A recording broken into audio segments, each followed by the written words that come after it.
জয়গুরু। এক মা শ্রী শ্রী ঠাকুরকে প্রশ্ন করল, ঠাকুর, মানুষ যা করতে থাকে তার মধ্যেই অনেক বাধাবিঘ্ন এসে উপস্থিত হয়।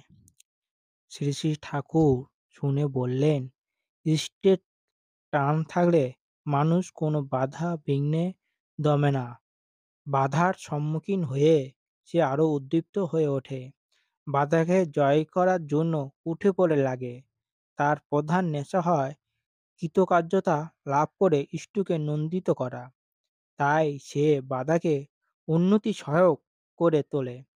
বাধা যত মানুষ অতিক্রম করে ততই তার শক্তি বৃদ্ধি পায়। বাধায় তার লাভ ছাড়া ক্ষতি হয় না। সবটা মনের উপর নির্ভর করে। অবশ্যই শরীরটাও ভালো রাখা চাই। শরীর ভালো না থাকলে মানুষ তার করণীয় ঠিকভাবে করতে পারে না। তবে মন যার ভালোবাসাময়, শরীরও ওই ভালোবাসার সমবেগে ধীরে ধীরে ভালো হয়ে ওঠে। সৎ চিন্তা, সৎ কর্ম, সৎ সমবেগ মনকেও যেমন পুষ্ট করে, শরীরকেও তেমনি পুষ্ট করে।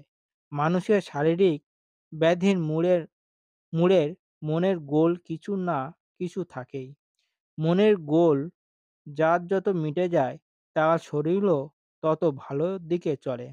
অবশ্যই শরীর সুস্থ রাখার জন্য শরীরের নিয়ম যা যা পালন করা তা করাই লাগে। চলার পথে আসিলে বাধা, ধাঁধায় ঘোরে পড়িস না।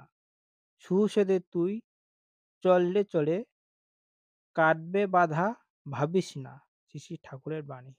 বন্দে পুরুষোত্তম।